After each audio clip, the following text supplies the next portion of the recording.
ಮಂಡ್ಯದ ಮದ್ದೂರಿನ ರಾಮ್ ರಹೀಂ ನಗರದಲ್ಲಿ ಗಣೇಶ ಮೆರವಣಿಗೆ ವೇಳೆ ಕಲ್ಲು ತೂರಾಟ ಮಾಡಿರುವ ಪ್ರಕರಣ ಇದೀಗ ತೀವ್ರ ಆರೋಪ ಪ್ರತ್ಯಾರೋಪಕ್ಕೆ ಕಾರಣವಾಗಿದೆ.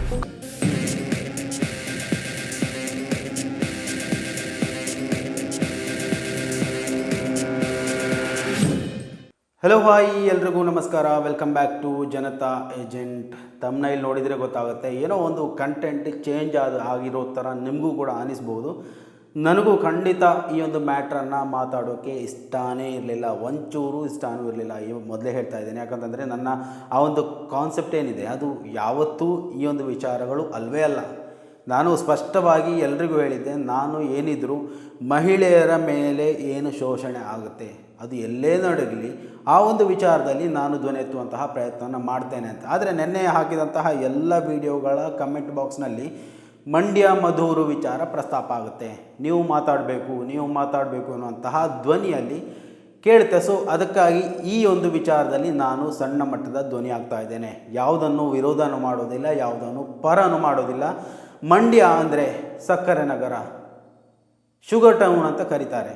ಅಷ್ಟೊಂದು ಸಿಹಿಯಾದ ಆ ಒಂದು ಮಂಡ್ಯವನ್ನು ಹೀಗೆ ಕಲುಷಿತ ಮಾಡುವಂತಹ ಯಾರೇ ಆಗಿದ್ದರು, ಅದು ಯಾವುದೇ ಧರ್ಮ ಆಗಿದ್ದರು, ಯಾವುದೇ ವಿಚಾರಗಳಾಗಿದ್ದರು, ಯಾವುದೇ ವಿಚಾರಧಾರೆಗಳಾಗಿದ್ದರು, ಅದನ್ನು ಸ್ಪಷ್ಟವಾಗಿ ವಿರೋಧ ಮಾಡುವಂತಹ ಆ ಒಂದು ಪ್ರೌಢತೆ ನಮ್ಮಲ್ಲಿ ಹುಟ್ಟಿಕೊಳ್ಬೇಕು. ಆಗ ಮಾತ್ರ ಏನು ಮಂಡ್ಯದ ಆ ಒಂದು ಸಕ್ಕರೆ ನಗರ, ಶುಗರ್ ಟೌನ್ ಅನ್ನುವಂತಹ ಆ ಒಂದು ಸಿಹಿಯಾದ ಹೆಸರಿದೆ, ಆ ಒಂದು ಸಿಹಿತನವನ್ನು ಉಳಿಸ್ಕೊಳ್ಳೋಕ್ಕೆ ಸಾಧ್ಯ ಆಗುತ್ತೆ.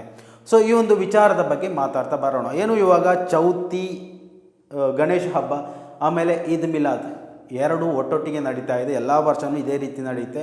ಸೊ ಒಂದಲ್ಲ ಒಂದು ವಿಚಾರಗಳನ್ನು ತೆಗೆದುಕೊಂಡು ಏನಾದರೂ ಒಂದು ಷಡ್ಯಂತ್ರಗಳು ನಡೀತಾನೆ ಇರುತ್ತೆ. ದಯವಿಟ್ಟು ಹಿಂದೂ ಬಾಂಧವರು, ಮುಸಲ್ಮಾನ್ ಬಾಂಧವರು, ಇನ್ಯಾವುದೇ ಧರ್ಮದವರು ಈ ಒಂದು ವಿಡಿಯೋವನ್ನು ಅಥವಾ ಈ ಒಂದು ಧ್ವನಿಯನ್ನು ಆಲಿಸ್ತಾ ಇದ್ದರೆ ದಯವಿಟ್ಟು ಅರ್ಥ ಮಾಡಿಕೊಳ್ಳಿ, ಯಾವುದೇ ಧರ್ಮದ ಹಿಂದೆ ಷಡ್ಯಂತ್ರಗಳಂತೂ ಖಂಡಿತ ಇಲ್ಲ. ಈ ಎಲ್ಲ ಷಡ್ಯಂತ್ರಗಳ ಹಿಂದೆ ಯಾವುದಾದರೂ ಒಬ್ಬ ರಾಜಕೀಯದ ವ್ಯಕ್ತಿ ಇದ್ದೇ ಇರ್ತಾನೆ. ಸೊ ಈ ಒಂದು ತನಿಖೆ ಯಾವತ್ತಿಗೂ ಅವರ ಕಡೆಗೆ ವಾಲುವುದಿಲ್ಲ.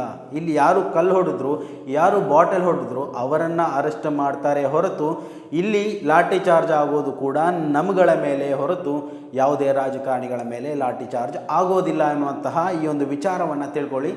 ನಂತರ ಈ ಒಂದು ವಿಚಾರ ಹೇಗೆ ನಡೀತು, ಯಾವ ವಿಚಾರಕ್ಕೆ ನಡೆಯಿತು, ಇದರ ಜೊತೆ ಯಾರೆಲ್ಲ ಪ್ರತಿಕ್ರಿಯೆ ಕೊಟ್ಟರು ಎನ್ನುವಂತಹ ವಿಚಾರದ ಬಗ್ಗೆ ಕೆಲವೊಂದು ಮಾಹಿತಿಗಳನ್ನು ಕೊಡ್ತಾ ಹೋಗ್ತೀನಿ.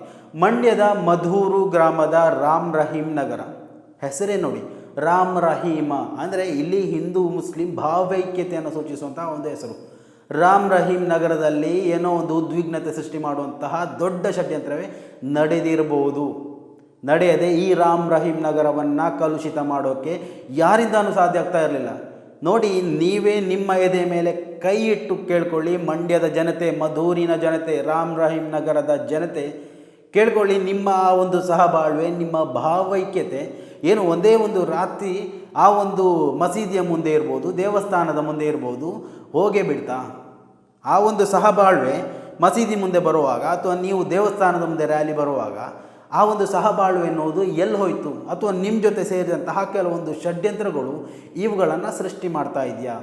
ಯಾಕೆ ಅಂತ ಹೇಳಿದರೆ ನೋಡಿ, ಈ ಒಂದು ಘಟನೆ ನಡೆದು ಹೋದಾಗ ಯಾವುದಾದ್ರೂ ಒಂದು ಧರ್ಮದ ಮೇಲೆ ಎತ್ತಿಕಟ್ಟಿ ಆ ಒಂದು ಧರ್ಮವನ್ನು ಕಲುಷಿತ ಮಾಡುವಂತಹ ಪ್ರಯತ್ನವನ್ನು ಖಂಡಿತವಾಗಿಯೂ ನಾವು ಮಾಡುವುದಿಲ್ಲ. ಅಲ್ಲಿ ಏನಾಗಬೇಕಾಗಿದೆ ಇವಾಗ ನೋಡಿ, ಗಣೇಶ ಚತುರ್ಥಿ ನಡೀತಾ ಇದೆ. ಓಕೆ, ಓಬಿಯಸ್ಲಿ ಈ ಒಂದು ವಿಚಾರದಲ್ಲೇ ಸರ್ಕಾರದಲ್ಲೇ ಇವಾಗ ದೊಡ್ಡ ಮಟ್ಟದಲ್ಲಿ ಸದ್ದುಗಳು ಕೇಳಿ ಬರ್ತಾ ಇರುವಂಥದ್ದು. DJ ಬ್ಯಾನು, ಅದು ಬ್ಯಾನು, ಇದು ಬ್ಯಾನು ಅನ್ನೋಂಥದ್ದು. ನೋಡಿ, ಧರ್ಮದ ಆಚರಣೆಗಳನ್ನು ಆ ಒಂದು ದಾರಿಯಲ್ಲಿ ಬಿಟ್ಟುಬಿಡಿ. ಅವರು ಮುಕ್ತವಾಗಿ, ಓಪನ್ ಆಗಿ ಈ ಆಚರಣೆಗಳನ್ನೆಲ್ಲ ಬಹಳಷ್ಟು ಖುಷಿಯಿಂದ ಆಚರಣೆ ಮಾಡಲಿ, ಯಾರಿಗೂ ತೊಂದರೆ ಆಗದೇ ಇರುವಂತಹ ರೀತಿಯಲ್ಲಿ.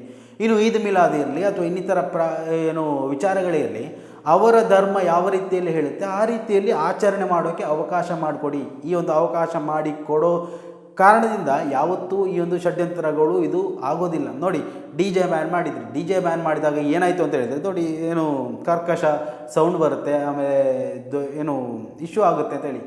ಸೊ ಅದರಿಂದಾಗಿ ರಾತ್ರಿಯಲ್ಲಿ DJ ಬೇಡ ಅಂತ ಹೇಳ್ಬಿಟ್ಟು ಬ್ಯಾನ್ ಮಾಡಿಬಿಟ್ರು.